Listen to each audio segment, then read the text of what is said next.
Indoor স্টেডিয়ামে তৃণমূলের বর্ধিত কর্মী সভার মঞ্চ থেকে দলের নারী শক্তির প্রশংসা করে মমতা বন্দ্যোপাধ্যায় সাফ জানালেন, তৃণমূলের তরফে মহিলাদের যেভাবে এগিয়ে দেওয়া হয় লড়াইয়ে, যেভাবে তাদের শক্তিকে সম্মান করা হয় তা অন্য কোনো দলে হয় না। মমতা বলেন, লোকসভা এবং রাজ্যসভায় তারা রয়্যাল বেঙ্গল টাইগারের মতো লড়াই করে। সুদীপ, কল্যাণ, ডেরেকদের পাশেই লড়াই করে সাগরিকারা। আমাদের কিন্তু আজকে রাজ্যসভা এবং লোকসভা নিয়ে মনে রাখবেন, আমাদের 42টা আসন আছে এবং একমাত্র দল তৃণমূল কংগ্রেস যাদের লোকসভায় নির্বাচিত সাংসদ মেয়েদের সংখ্যা হচ্ছে 39%, যেটা আর কোথাও নেই। আমি বলতে পারি আমার লোকসভা এবং রাজ্যসভা বাংলার রয়্যাল বেঙ্গল টাইগারের মতো তারা লড়াই করে। মুখ্যমন্ত্রী অভিযোগ করেন, ইলেকশনের সময় বিজেপি ডিএম, এসপি, বিডিওদের বদল করে, কেন্দ্রীয় বাহিনীকে দিয়ে গ্রামে ঢুকিয়ে বলে তৃণমূলকে ভোট দেবে না, বিজেপিকে ভোট দাও, ভোট এলেই এটা বাড়ে। সব মিডিয়াকে কন্ট্রোল করে নিয়েছে।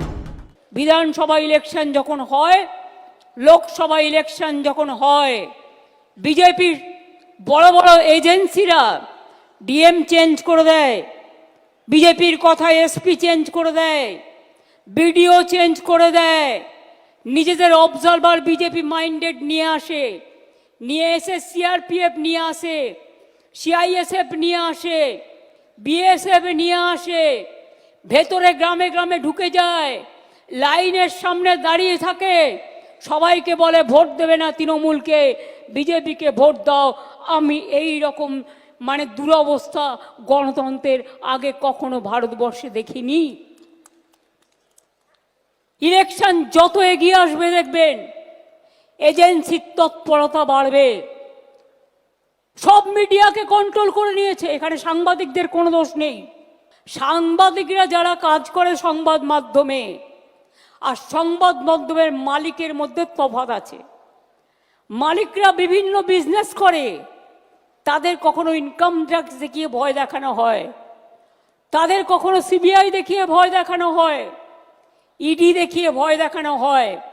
আর বিজেপি পার্টি অফিস থেকে সকালবেলায় তারা লিখে পাঠিয়ে দেয়, আজকে সারাদিন এই খবরটা চলবে আর এই খবরটা চলবে না।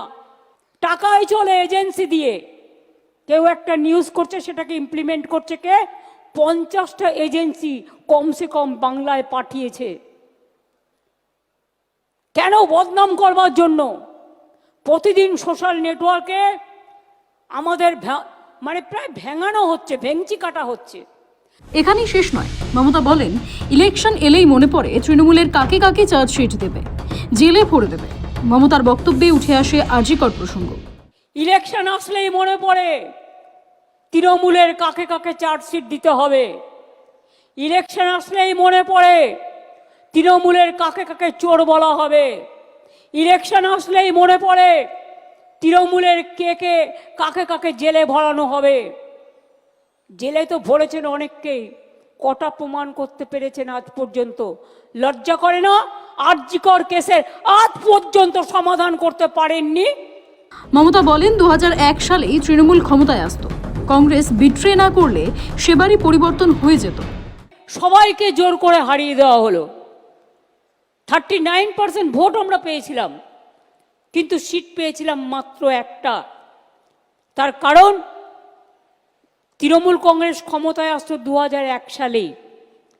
যদি তখন আমরা যখন কংগ্রেসে ছিলাম, তখন আমাদের কংগ্রেসের সাথে সিট অ্যাডজাস্টমেন্ট হয়েছিল, তখন যদি তারা একটা পক্ষ বিট্রে না করতো, তাহলে 2001-এই বামফ্রন্ট সরকারের পরিবর্তন হয়ে যেত। তারপরেই জনতার উদ্দেশ্যে মমতা বলেন, কি আপনারা তৈরি তো? সমস্যারে জবাব আসে হ্যাঁ। আজকে মহারাষ্ট্রে হারিয়েছে কি করে? ওরা ধরতে পারেনি। আজকে দিল্লিতে হারিয়েছে কি করে? ওরা ধরতে পারেনি। ওরা বাংলাতেও শুরু করেছে। বাংলায় আমরা ধরব এবং যোগ্য জবাব দেব। মাথায় রাখবেন, এটা challenge, it's a challenge. Will you accept that challenge? পেছনে যারা আছেন, গ্যালারিতে যারা আছেন, চারিদিকে আমার বাঁদিকে ডান দিকে, লড়বেন, জবাব দেবেন। তৃণমূল সুপ্রিমো বলেন, 27 থেকে 29-এর মধ্যে বিজেপি শেষ। 2 থেকে 3 বছরের মধ্যে ওদের আয়ু শেষ। ওরা বাংলাকে টার্গেট করেছে কারণ বাকিরা কেউ লড়তে পারে না, বাংলা লড়তে পারে। মনে রাখবেন 2027 থেকে 29-এর মধ্যে বিজেপির ক্ষমতা শেষ। ওরা 2-3 বছর 4 বছর যা করার করবে, 2-3 বছরের বেশি আয়ু ওদের নেই। মেগা বৈঠক থেকেই 26-এর বিধানসভা নির্বাচনের আগে দলনেত্রী কি বলবেন, স্বাভাবিকভাবেই সেদিকেই নজর রয়েছে দলীয় নেতৃত্বদের। স্বাভাবিকভাবেই দলের বৈঠক থেকেই 26-এর বিধানসভা নির্বাচনের জন্য কর্মীদের ভোকাল টনিক দিয়ে দিলেন মমতা বন্দ্যোপাধ্যায়। সৌভিক সানালের রিপোর্ট, সময়, কলকাতা।